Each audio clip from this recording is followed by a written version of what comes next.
We're so glad you're here. We believe in bringing in experts to inspire and to educate women so that they can live empowered, fulfilled, and successful lives. When women support women, we change the world. Here we go. You're going to love this program. Hi, Nancy. It's so great to be with you. Tell us about our recharge today. Yeah, I'm so excited to introduce you to our guest.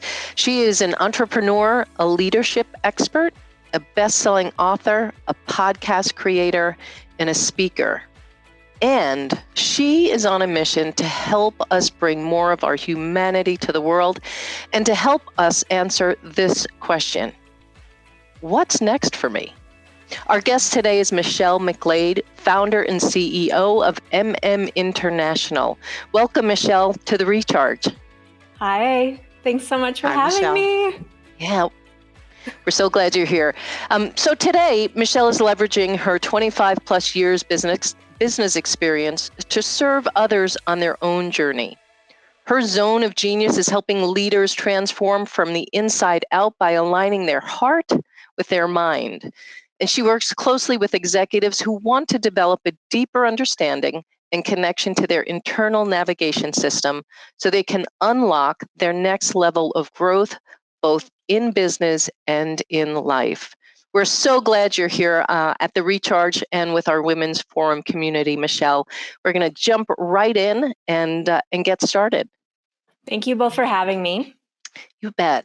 So as you know, our theme at the Women's Forum this year is designing and living your brilliant life. And we'd love for you to start us off by talking a little bit about your journey and what's been your path to living and designing your brilliant life. You know, I just can't help but smile so big when I hear you say that, because I'm thinking if you only knew, like, behind the scenes, it's more like up and down and all around. That's been That's life. That's Normal. the real journey to designing your brilliant life. I would say a theme for me, though, when I look back at the trajectory, because I've made quite a few shifts, pivots, transformations, however, you'd like to describe it for yourself, is that I've just leaned into the opportunities that have presented themselves. And sometimes those opportunities didn't seem like the most next logical path. So we're trained on that kind of report card system in school. When we move into the corporate space, it's like the next level. And what I see for myself is I didn't always follow that. I always said, oh, maybe I could go over here and try this instead. And that's what my trajectory has looked like. And I think it's just all about leaning into what comes your way. Mm-hmm, mm-hmm. Yeah. And it also sounds like your leaning in was sparked by or inspired by curiosity of, hey, what's over here? Or hey, what's this? Or hey, how can I do that? Yeah, I would say I was following opportunities that were more aligned with not just about like a career trajectory or money per se, but more aligned with interests that were part of what I wanted. So like I think about I started my career in finance. I was picked away from that by the sales leaders I worked with to move into business development types of roles. Well, why would I choose that? At the time, I was really interested in traveling the world. As you heard before we started, I've got the wanderlust in me. And I thought, hey, I've got an opportunity, right, that's going to get me closer to something that I want for myself, which is to work and live anywhere. So yes, yes, yes. Yeah, I hear that. I love that, Michelle. It's interesting because I think the younger generation in the business world is much more about things that are important to them and balancing some of their personal goals. Earlier generations were, well, you got to suck it up first. You really got to pay your dues, then you can do something like that. What gave you the courage to go ahead and push that boundary, to focus on that, to be more of who you can be and to follow that path? It's such an interesting question. you want to tease out the tangible for other people. Mm-hmm, And mm-hmm. I know for myself, there's just a part of who I am that, say my parents raised me, or, I'm not sure where it comes from, because I didn't have like this, really um, catapult of people around me saying you can do and be anything you want. But I had something in me. I had a belief in me that I could set my mind to something and I could create it. And Mm-hmm. so when you ask that question, Barbara, I have to be honest that was just a part of who I was, even from the time I was very, very young, very young. Not something that I had a mentor or my parents said it to me once a day, but I just set my sights on something and I created it. And I've done that over and over and over again. It's really a deep level of self-belief. Right. God, I love that, because that's something that I've always felt as well, especially when we started this business. Barbara knows that, and our colleagues know that my belief was so strong that it was almost physical. Belief in myself, belief in Barbara and our other partner, belief in our vision. And when we were talking prior to today in preparation for this conversation, you had said that you really don't see yourself as confident, but more so as that courageous woman, that's where you stepped into. That's what you leaned into, was that courage versus your confidence. Yeah, I love that you said that, because after I answered, I was thinking I don't want to mislead people as if it was easy or there weren't challenges or I didn't make mistakes. I mean, I've had success and failure. And like I said, it's been, it's like all over the board. And so I really do, I have that voice just like anyone else that says you're not good enough or it's not possible or you can't, because. So I'm no different. I think there, in terms of, how others you felt and your listeners and your community have felt. But yeah, I think the difference is, despite not having the confidence, I somehow, even though I wouldn't say I was a courageous person, I guess I quite am when I look back. Mm-hmm. Because a Well, lot of people wouldn't lean into that, those new opportunities, or the story in their head wins out. well, I'm going to challenge you. I think you're more confident than you realize. I mean, don't you think that one step of courage, cup of courage, as they say, all of a sudden it creates so much more confidence. And so then you build this baseline of, I can do this, but then you keep raising the bar almost unbeknownst to you, yeah. right? You all of a sudden achieve something, and that for another person would take so much courage, and they don't have the confidence to do that. But then you're on to your next challenge. Yeah, maybe I've iterated more than other people. And I think the other piece of the story is I probably started much earlier, because, you'll see me now and make your decisions about me. And, but I can tell you, I started out very shy, very unconfident, not speaking up, not asking for what I needed, and somehow started taking or making those choices to be more courageous. That built my confidence early on. I think back to high school years and some decisions I made to be on stages and things like that, that I can't even imagine choosing before that. But it really started to instill. So there is something about me that just wanted to lean into something more consistently and to challenge myself, and maybe a undercurrent of confidence that didn't feel like confidence at the time. It never does. It does not, I can tell you. I'm right there with you, believe me.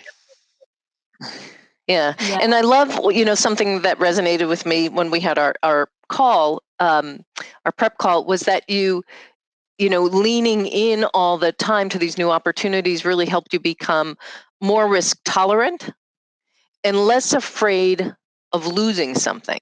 Right. Yeah, I think, again, the way our external operating system, society, if you will, is set up, is to get on a very linear path.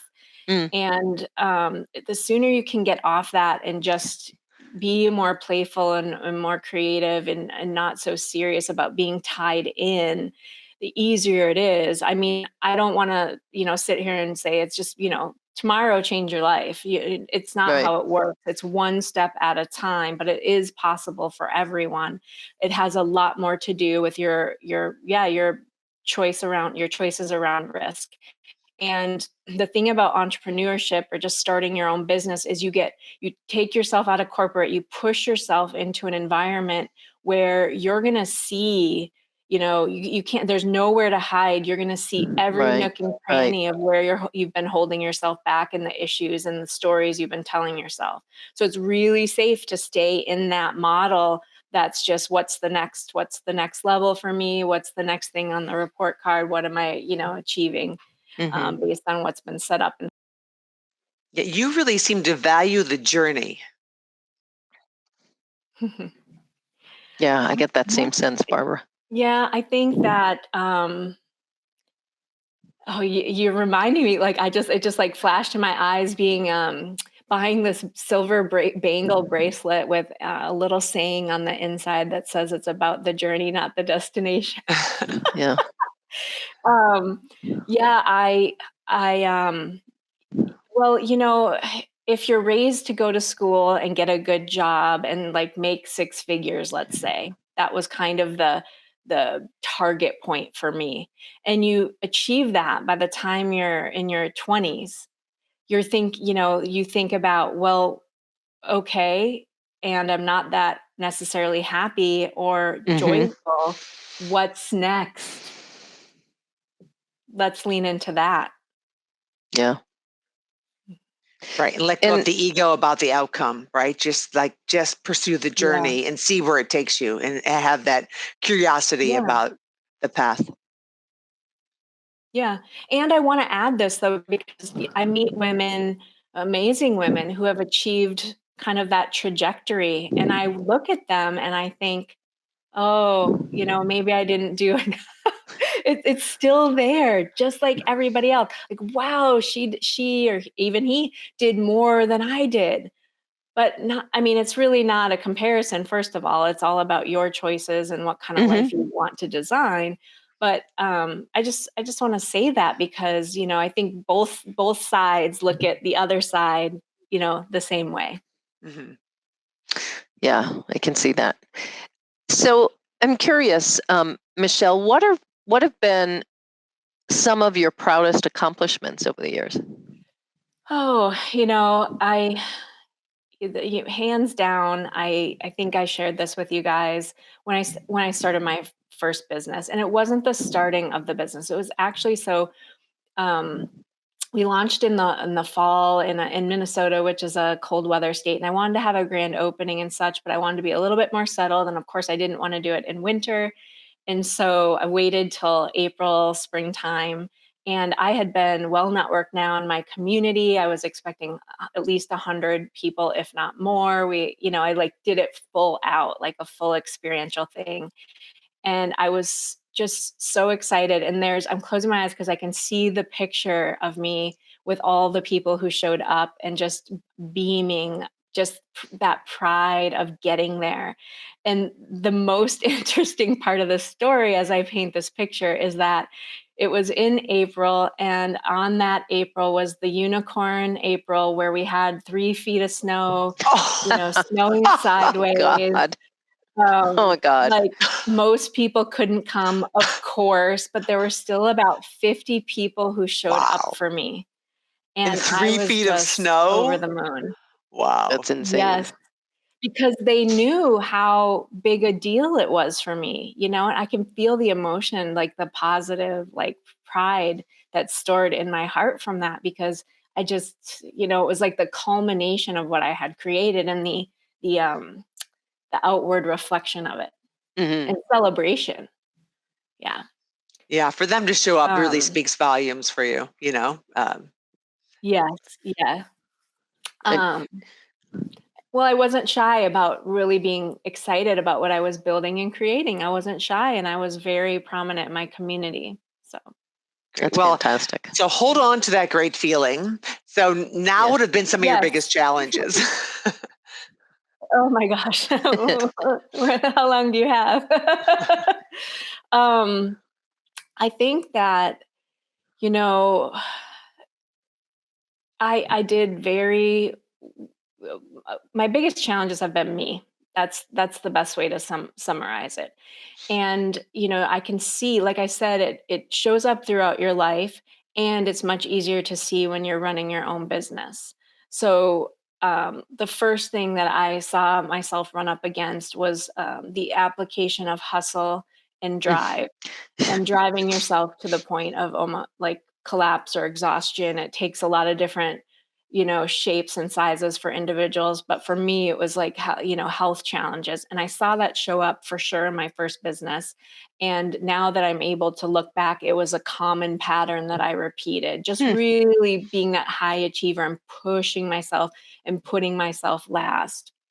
So that's been like when I say challenges are within, yeah, that's something that I've really had to work on for myself, that success doesn't need to be equated with, hustle and grind and constant driving yourself to the ground.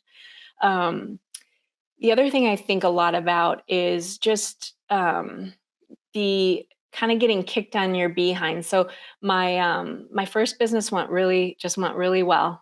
I just applied everything I knew from from my corporate life, and not that I didn't have challenges, but when you look at the trajectory of it, it was very successful.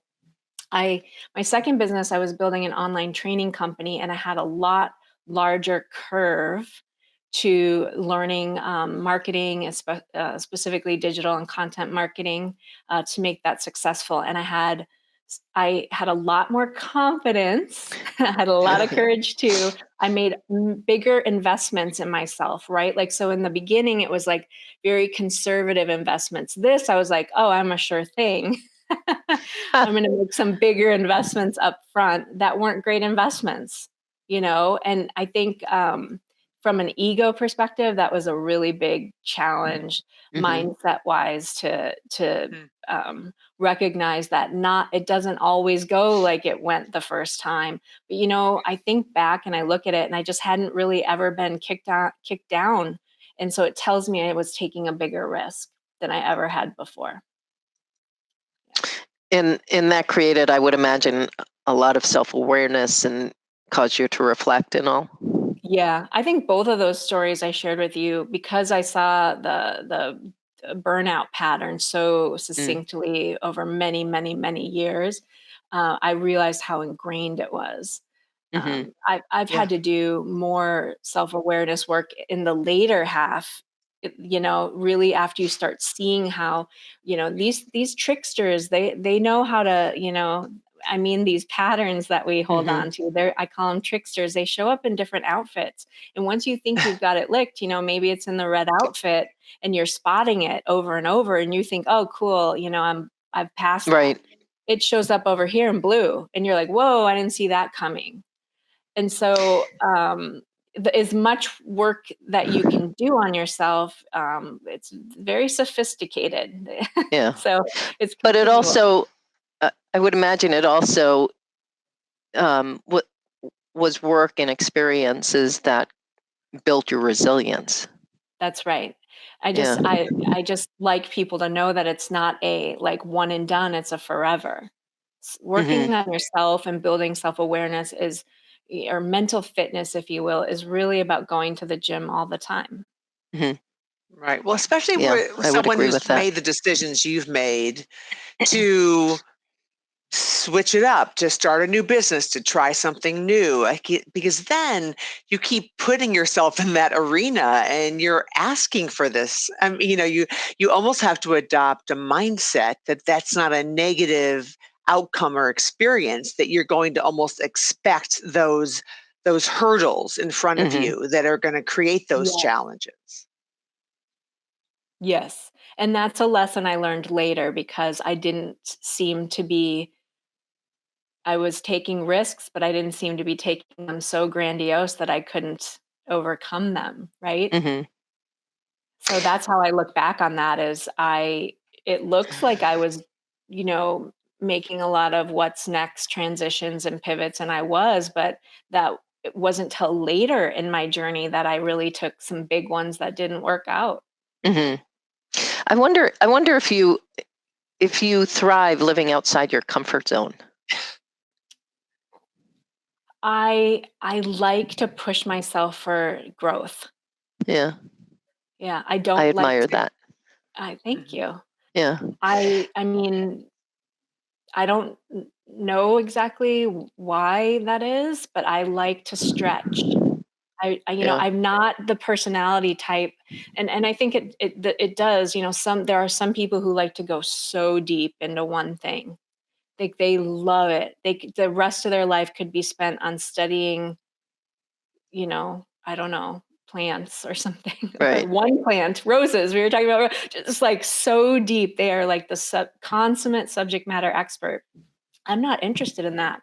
I'm interested in experiences and stretching and putting a little bit of this and a little bit of this and really having a lens to all of it. Mm-hmm. Mm-hmm.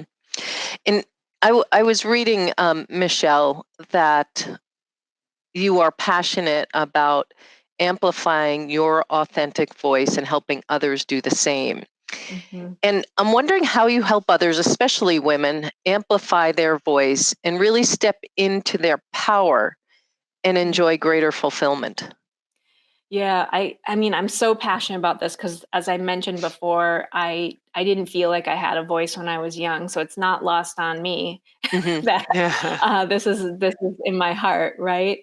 And you're exactly right. My belief is that we all have it already inside of us. So what we want is already there. It's just locked underneath the layers of armor that we've created. And the way to, so you hear about imposter syndrome. You can go to a seminar by some of the big personal development gurus and you can get really, really expansive and really, really inspired. But I was always interested in, why aren't people making the change? Yeah, taking action. They can get all the information, and they can even take some action, but why can't they make a lasting change? And that's the place that I like to play with people. And the very first way that is they need to walk themselves into seeing their own patterns. I can come and tell you what I see, or I can lay it out for you, but you have to be able to put the pieces out on the table yourself and Mm-hmm. see how they're fitting together. See how you're making that complex armor so tight around you that you can't, make a shift. And the only way you can start doing that type of work, it gets skipped a lot. And that's where I like to begin with people. It's, you have to cultivate a presence and a culture within yourself. You have to know how to slow yourself down. You have to be able to catch yourself. You have to create tools to get yourself back into your body and present with yourself. You can't be running around in all the things, because if you're doing that, the stories perpetuate themselves. The too busy, the too tired, not good enough. You've got to get yourself right here, right now, and be able to sit back comfortably and take a look and go, wow, I see that. I see what I chose. Mm-hmm. Okay, what do I do with that? I don't know yet, but that's one of the pieces I've got to see how it fits in. I love what you Yeah, just I said, love that. right? Yeah. That you need to Yeah. get in your body, because we get in our heads and Yeah. we have all these myths and these stories we tell ourselves versus really being present and in our body. Mm-hmm. That's, you don't Yeah. hear that from a coach usually. It's all about strategy and, you know, uh, grit, but it's really about being in your body. Yeah, it is. And so it's not lost on me. That's why what we put into our bodies, how we move our bodies, any spiritual connections that, in development we're seeking, mindfulness practices, yoga, meditation. These are all tools, and it's about finding the right tool. So my Mm-hmm. clinical experience and my own personal health challenges I've gone through have taught me that it's the right tool at the right time for the individual. That's a Yeah. good point. Barbara, I don't know if this resonated with you, but something that Michelle just said is that, and the word culture is trending so much in companies and so on. But something she just said about you have to have your own culture. Yeah. And I think about and maybe that's the same as living in integrity, but like I think that's a really interesting term. Like you have to have your own culture that really embodies everything about you, or that maybe if it doesn't, and there are things that you have to reflect on or reassess or whatever. But I thought that was a really interesting perspective or way to look at it, Michelle. Thank you. I just have such a that just a deep belief inside of me, and sometimes it's over time it develops, but you don't quite know where it comes from. But I just know that you've got to cultivate within first. That's Yeah. how we show up as not only our best selves, but the strongest leader for our families, for our communities, for our teams. We have to go within, and some people have said, well, how do I deal with this? How do I deal with that? How do I deal with this? Deal with this first. You deal with this, a lot of the other stuff takes care of itself. Yeah, this is so ironic to me that this is such a contrast to the big focus right now on cultivating your brand. What's your brand? Because that feels too external and fake and controlling, when I like the notion of culture because it just feels so deep and embedded and rich versus a surface impression you're creating. Yeah. So we're going to Your talk brand is now. you. Yeah, right. Yeah. So we're going to talk about your superpower. I'm going to give you permission to have supreme power and to run the world. So in this role, what's the first change you'd want to make?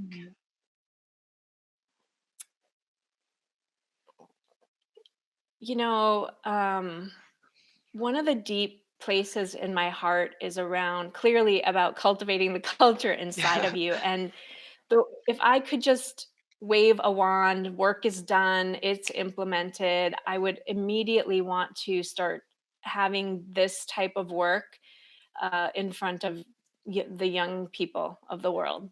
Like, this is the most important piece to be teaching them, so that they feel empowered and feel comfortable within themselves, so that they can go create and do what they want to do. That's like my immediate blush. And then that's very tactical, though. That's very I think like if I could literally take it kind of bigger, it's this confidence piece, right? I'd like to wave a magic wand and just eliminate people feeling a lack of power or a lack of confidence. That would be my really big superpower. Yeah. And don't you think the two are related, we talked right? about Because if Yes, you're not totally. cultivating internally and you're focused on that external, the brand, young people being the whole element of social media and it all being outward facing, I think it's exacerbated this situation. Right. Yeah. When you live inside and you cultivate inside, the confidence, that's not even, it falls away. Yeah. Right. I think that that's such an important topic, especially with young women and women today, is letting go of that facade type of thing, or that exterior shield, and really coming to their own, again, personal culture. Yeah. So shifting gears a little bit here, I know that you are an avid gardener. You love yoga. And with all that you're doing to serve others, Michelle, what are some other things that bring you joy, and how do you kind of exhale at the end of a day? Yeah. I'll tell you, you mentioned yoga, and I am a huge fan of the hot 26x2 Bikram style yoga. And I would have, you talked to me 10 years ago, I would be like, no way. Nope, nope, nope, nope, nope. I don't like heat. I overheat easily. And I just, from a place of needing to find something that really worked my body and relaxed my mind, I just can't. I mean, I crave it. I like crave it. I can't not have it. I drive an hour now because I live out of the city and we don't have that around me. So I literally drive an hour, hour and a half one way Wow. to do this. And it's Oh, that wow. important to me. I don't mhm. get to go as often, and it's worth it. It's totally worth it. Um, I need to be, so I've learned this about myself, like that's a non-negotiable. And the other thing that works so well for me is to be out in nature. I love, Mhm. love, love trees. I love being around trees. So just walking on a path doesn't work, just, I mean, sitting outside, sure, but I need to be amongst the trees. So even at my house, I prefer to sit in the front, like kind of the little front patio, because the trees are much closer up to the house Mhm. than sitting in our back patio. And like I said, when I would go on a walk, just walking up and down the street or an open path, not the same at all. I have to be amongst the trees. And yeah, the gardening, that's new. I mean, avid gardener is very generous of you. But I think what it is I like to be outside. I Yeah. get, um when I was Fresh in air. yeah, it's not the fresh air, it's something about the Hmm. trees. I haven't found it here. I moved in the last year, but, the last place I lived, I would literally walk these paths with lots and lots of trees, and so many ideas came into me. I had to start bringing my phone and voice recording. Like, and I even remember a couple times where it's like the trees, it just felt like they were talking to me as if the ideas were just coming through them. And it doesn't happen anywhere but when I'm with trees. I know it sounds woohooey, and Huh. I've got that little bit about me too. But I say that because we all have this. Like, we experience standing in the shower, getting our best ideas. Some people, like, they're driving, and they're talking it out to themselves. Some people like me, the trees talk to me, but you've got to find that Yeah. space, Yeah. Mhm. Mhm. everybody has it. How have you then been intentional to build your financial resources during your life? What's been helpful? What's been challenging? You're laughing. I love that. Yeah, well, I started 3 businesses, so I don't know if I've been as intentional as others may have by this point in my life. Lots of, wins and losses, of course, but intentional about investing in myself, that's for sure, and taking risks, Mhm. and taking risks at levels of tolerance that are comfortable for me. So I think Mhm. that's the key for people to hear, is that I think one of the best investments I've made is, investing in me and my capabilities, my well-being, my level of self-awareness that I've cultivated, and leaning into and taking risks in directions that I want to go despite the outcome. Mhm. So Mhm. Well, I would say that's what. that was a big one. The other thing you mentioned in our conversation beforehand was that you and your husband are really good about talking about your finances. Tell us about that a little bit. Well, I mean, you got to make dates around this. You've got to have appointments. This is a very important part of your world, and I think it's a lot of place where there's resistance, and especially if you've got an entrepreneur in your life, like it just started to be kind of, it's required, right? And how our tolerance for risk has shifted. How it's grown, how it's shifted as we've gotten older. As how it's shifted as our goals change. So I think that's kind of the one. Yeah, that's the one thing I would say that I would encourage everybody to have, that appointment, that conversation. That, being on the same page all the time is very unlikely. So I don't want to paint that picture either. Yeah. But always trying to see where each other are at when it comes to, your financial well-being and risk taking and all of those things is the most important. Yeah, and I think from our perspective, it also just, it builds for a better relationship. You avoid conflict and tension because you're not talking about money. So when you have that regular cadence Mm. around making, about talking about your finances and making that a priority, that's so important. And I've learned all this the hard way. So no worries Yeah. wherever your audience is starting at. Like, I just like to, like, you don't have to get it perfect, just get it going, Yeah, exactly. Yeah. So before we wrap it up, Michelle, I want to ask you the question that you ask so many in your practice and the question that you help others answer. So what's next for you?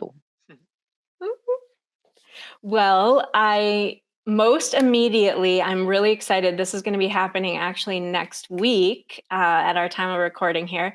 I'm been taking all of my intellectual property, which you guys have been hearing, like the culture within and those kinds of things, and taking the IP and putting it into a more solid branded type of framework. I have the framework in my head, but I want to make it look bring it more to the market, a wider audience. And so I'm really excited about it because it's just like a lifetime of work coming together in a really fun and digestible way for anyone. So that's really on my mind because I'm going to be wrapping some of that up next week. And then, I just feel something bigger coming, and I think it's going to take the shape of moving into and taking a leadership role with another organization or a bigger mission or something. Not attached to how it looks, but I feel it coming. I know that there's something bigger, and I've been using my talents in different ways in different buckets, but what I'm inviting in is an opportunity to lead a mission that incorporates all of my talents. So if you're watching it live, right? Like, so I don't know what it is. I'm putting it out there. I just know that I feel it. That's great. Barbara and I always love to say that the more you put it out to the universe, the greater likelihood it's going to happen. So we're excited to hear, what transpires in the, coming month or months for you, and to keep in touch with you on your journey. This has been such a joy and a pleasure talking with you. Thanks so much for being with us this afternoon, Michelle.